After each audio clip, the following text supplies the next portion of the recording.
ఇప్పుడు చాలామంది government job versus private job అని తెలుసుకున్నట్టయితే టాపిక్ చాలామంది కాంపిటేటివ్ ఎగ్జామ్స్ రాసి ఫెయిల్ అయ్యి మళ్ళీ పాస్ అయ్యి యూపీఎస్సీ కావచ్చు, ఐఏఎస్ ఐపీఎస్ సివిల్స్ కావచ్చు, గ్రూప్ ఇవన్నీ కూడా చాలా అటెంప్ట్స్ ఇస్తుంటారు. వాళ్ళ టైం అనేది వేస్ట్ అయిపోతుంది అని ఫీల్ అవ్వాలా, లేకపోతే ఏదో ఒక ప్రైవేట్ జాబ్ కానీ సాఫ్ట్వేర్ తెచ్చేసుకుంటే అయిపోతుంది అనుకోవాలి, ఏది బెస్ట్ అంటారు? నేను రెండు చెప్తానండి. ఫస్ట్ థింగ్ ఏంటంటే మీ గోల్ ఏంటో ఫస్ట్ క్లియర్గా ఉండాలండి, క్రిస్టల్ క్లియర్గా ఉండాలి. ఫర్ ఎగ్జాంపుల్ ఇప్పుడు సివిల్ సర్వీసెస్ అనుకోండి. ఇప్పుడు ఏదో నార్మల్గా సివిల్ సర్వీస్ అనగానే జనరల్గా ఏమంటే ఫస్ట్ ఐఏఎస్ అని అంటారు. ఐఏఎస్ తర్వాతనే ఐపీఎస్ దగ్గరికి వస్తారు. ఆ తర్వాత నెక్స్ట్ చాలా సర్వీసెస్ ఉన్నాయండి, కానీ ఏంటంటే ఐఏఎస్ ఐపీఎస్ అని అంటారు. ఎందుకు తెలుసా అండి, ఈ పవర్ అనేది ఉంటుంది ఒకటి ఐఏఎస్కి ఐపీఎస్కి. మీరు ప్రొనౌన్స్ చేసినప్పుడు కూడా ఐఏఎస్ ఐపీఎస్ అన్నప్పుడు కూడా కొంచెం వేరేలా ఉంటుంది. ఏదో సినిమాలో జోక్ కూడా ఉంటుంది చూసారా వెంకటేష్ గారిది, ఏంటంటే కనుక ఏం చేయాలనుకుంటే ఐఏఎస్ ఐపీఎస్ లాంటివి కాకుండా వేరే చేద్దామని సరదాగా చెప్తారు ఆయన. అలాగే ఐఏఎస్ ఐపీఎస్కి చాలా పవర్ ఉంటుంది. ఇప్పుడు ఏమనుకుంటామంటే ఎవరైనా సరే సొసైటీలో మనం పవర్ఫుల్గా తయారవ్వాలనుకుంటాం తప్ప పవర్లెస్గా తయారవ్వాలని ఎవరు అనుకోరు. ఓకే, ఈవెన్ డాక్టర్ ఎందుకు వెళ్తారంటే కనుక గౌరవం రెస్పెక్ట్ ఉంటుంది అక్కడ. ఓకే, ఒక డాక్టర్కి ఇచ్చిన రెస్పెక్ట్ వేరే వాళ్ళకి ఇవ్వరు కదా, కాబట్టి అలా అనుకుంటాం. సో ఇప్పుడు వాళ్ళకి ఏంటంటే మీ గోల్ ఏంటో క్లియర్గా చూసుకోండి. ఏంటి, నాకు పవర్ ఎక్సెస్ చేయాలి, నేను కొంచెం ఇది కావాలి, ఐఏఎస్ లాంటిది కావాలి, ఐపీఎస్ లాంటిది కావాలి అనుకున్నారనుకోండి, మీరు దానికోసమే చేయండి.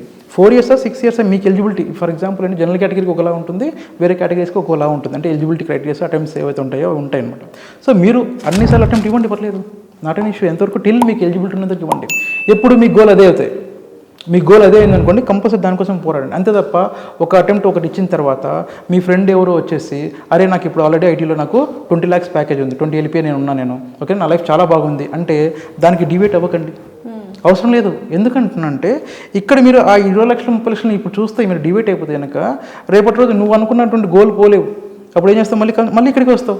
ఇక్కడికి వచ్చిన తర్వాత రేపు ఏమనిపిస్తుంది, అరే అప్పుడు నేను సివిల్స్ చేసి ఉంటే బాగుండేది మళ్ళీ అనిపిస్తుంది. ఓకే అండి, ఈ డిస్ట్రాక్షన్స్ చాలా చోట్ల ఉంటాయండి, ప్రతి చోట్ల ఉంటుంది. ఈవెన్ నేను ఒక చెప్తాను ఎగ్జాంపుల్. నేను చిన్నప్పుడు నేను స్కూలింగ్లో ఉన్నప్పుడు ఒక ఆయన ఏంటంటే అప్పుడు దుబాయ్కి వెళ్ళి వచ్చాడు. అప్పుడు దుబాయ్ క్రేజ్ అండి, మాది రాయలసీమ. అక్కడ ఏంటంటే ఎస్పెషల్లీ దుబాయ్, కువైట్ అవన్నీ సౌదీ అంటారు కదా, ఇక్కడ చాలా ఎక్కువ బాగా క్రేజ్ అనమాట. అక్కడికి వెళ్తాయి. అక్కడ వాళ్ళ లైఫ్ ఎలా ఉంటుందో మాకు తెలియదు, కానీ బట్ వాళ్ళు వచ్చేసరికి మాత్రం ఏంటంటే ఇక్కడ చాలా హై లెవెల్లో మొత్తం ఎక్కడ చూసినా అంత మొత్తం రింగ్స్ అని పెట్టి గోల్డ్ అంతా వేసేసుకొని చాలా హై లెవెల్లో ఉండేదన్నమాట.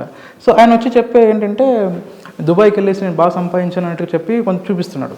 అంటే జనరల్ చూపించడం అంటే అందరికీ మొత్తం అంతా. మేము పిల్లలుగా ఉన్నప్పుడు మాకేమనిపిస్తుంది, ఓకే ఇప్పుడు మా ఫాదర్ మాకు ఇంత రైస్ మిల్లు మాకు ఇంత రేంజ్ ఉన్నా కూడా మేము ఎప్పుడు గోల్డ్ రింగ్ పెట్టుకోలేదు మేము. ఓకే, ఆయన అక్కడికి దుబాయ్కి వెళ్ళేసి వచ్చేసి ఆయన ఏమో మొత్తం అంత ఎక్కడ చూసినా మొత్తం గోల్డే ఉంది. అప్పుడు నాకేమనిపిస్తుందండి, ఆ ఏజ్లో ఓకే నేను ఇప్పుడు దుబాయ్కి నేను వెళ్తే నేను కూడా అలాగా రింగ్స్ చైన్స్ పెట్టుకుని బాగా హై లెవెల్లో ఉండొచ్చేమో బతకొచ్చేమో అని నాకు అనిపిస్తుంది. అది రియాలిటీ కాదు, నాకు తెలుస్తుంది. అది నాకు తెలియదు. నాకు అప్పుడు ఏమనిపిస్తుంది అంటే ఇది గొప్పగా అనిపిస్తుంది. నేను డిస్ట్రాక్ట్ అయ్యాను అనుకోండి అక్కడ. ఓకే, నేను దుబాయ్కి వెళ్ళాలని చెప్పి ఆలోచించాను అనుకోండి, నేను అలా వెళ్ళిపోతాను, నేను చదువు మీద రాలేను నేను. ఓకే, అలాంటి డిస్ట్రాక్షన్స్ చాలా ఉంటాయండి. ఇలాంటి వాటి దగ్గరనే మనం చాలా జాగ్రత్తగా ఉండాలి. ప్లస్ మన పేరెంట్స్ కూడా లేదంటే కొంచెం పెద్దవాళ్ళు కూడా ఎవరైనా సరే గైడ్ చేయాలి వాళ్ళకి. ఏంటంటే నీ గోల్ ఏంటో క్రిస్టల్ క్లియర్గా పెట్టుకో, దానికోసమే చూడు. ఈ చుట్టుపక్కల నీ కజిన్స్ కావచ్చు, నీ ఫ్రెండ్స్ కావచ్చు, రిలేటివ్స్ కావచ్చు, ఎవరైనా సరే నేను ఇది అచీవ్ చేశాను అని చెప్పి అన్నప్పుడు నువ్వు దానికి డిస్ట్రాక్ట్ అవ్వకు. వాళ్ళు అచీవ్ చేసింది వాళ్ళు అచీవ్ చేయండి, వాళ్ళ గోల్ అదే ఉండొచ్చు, నీ గోల్ అది కాదు. గవర్నమెంట్ జాబ్ అయితే గవర్నమెంట్ చేయి. లేదు నేను అంత సీరియస్గా లేని గవర్నమెంట్, నాకు ఏదైనా ఒకటే కానీ నాకు ఆప్షన్ ఉంది కాబట్టి నేను ట్రై చేస్తాను అన్న వాళ్ళకి ఏంటంటే ఏదో కొంతకాలం ట్రై చేయండి. మీ పరిస్థితులను బట్టి అన్నీ అందరికీ అనుకూలంగా ఉండవు.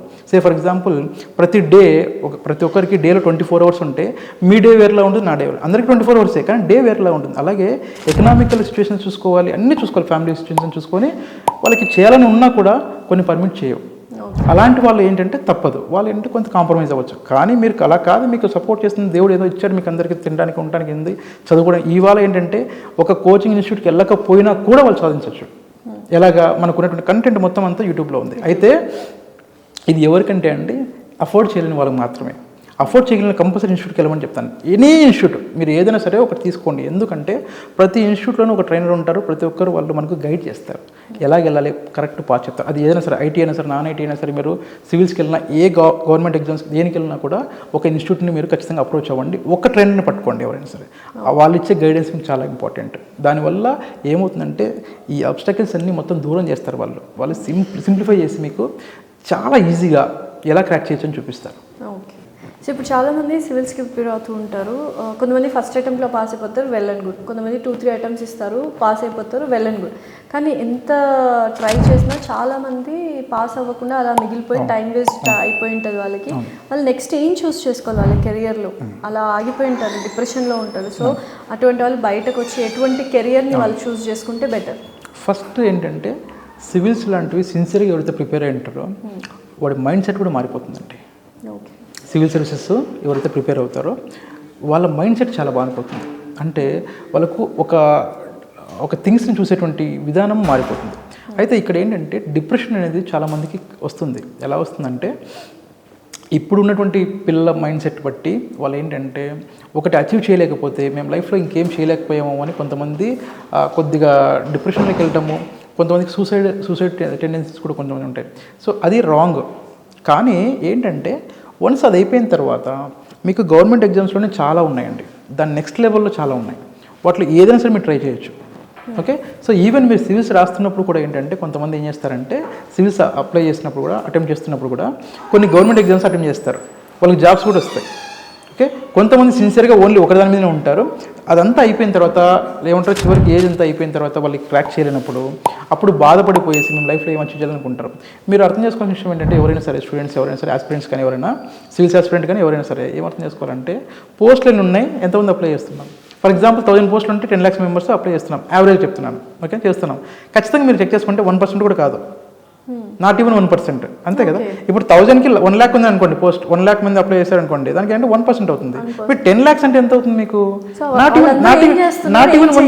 ఈవెన్ 1%. అప్పుడు మీరు ఏం అర్థం చేసుకోవాలి, రియాలిటీ అర్థం చేసుకోవాలి. ఏంటంటే ప్రతి ఒక్కరు ఏమంటారు తెలుసా, ఆ 1000లో ఒక పోస్ట్ నాది గ్యారంటీ అంటారు. ఓకే. Yes very good. ఎప్పుడు మీరు అంత ఎఫర్ట్స్ పెడితే మీరంత చేస్తే అంటే బాగుంటుంది. నేను కూడా ఇప్పుడు అశోక్ నగర్ ఇక్కడ కొన్ని ఏరియాస్లో నేను తర్వాత ఢిల్లీ కూడా వెళ్ళాను, నేను అక్కడ ఉన్నాను. నేను కొన్ని ఏరియాలో సివిల్స్ వాళ్ళతో నేను కలిసి మాట్లాడాను. వాళ్ళు ఏంటంటే ప్రతి ఒక్కరు చెప్పేటువంటి మాట ఏంటంటే సార్, ఆ 1000 పోస్టులు నాది ఒకటి గ్యారంటీ. ఓకే.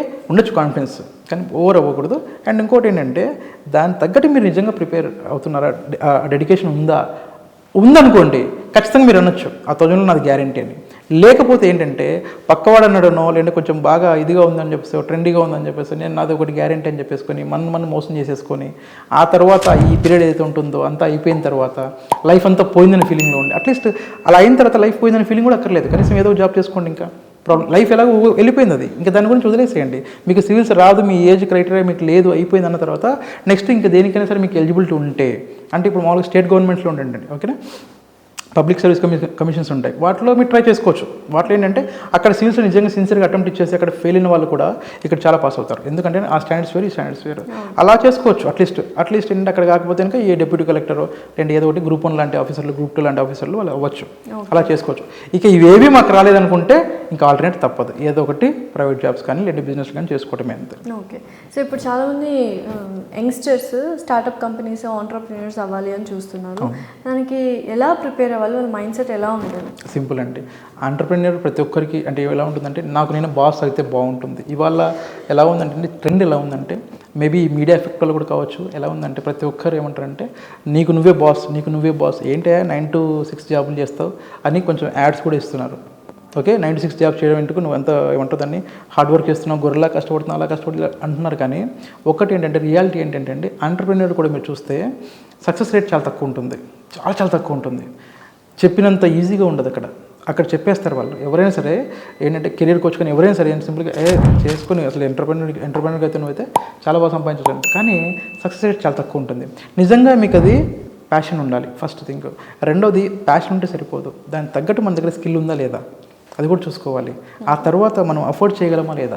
ఒక కంపెనీ లాంటి స్టార్ట్ చేస్తే ఏదైనా సరే మేబీ ఫస్ట్ 2-3 years వరకు లేదా ఫ్యూ ఇయర్స్ వరకు మనకు రెవెన్యూ జనరేట్ అవ్వకపోతే మనము సర్వైవ్ కాగలమా లేదా.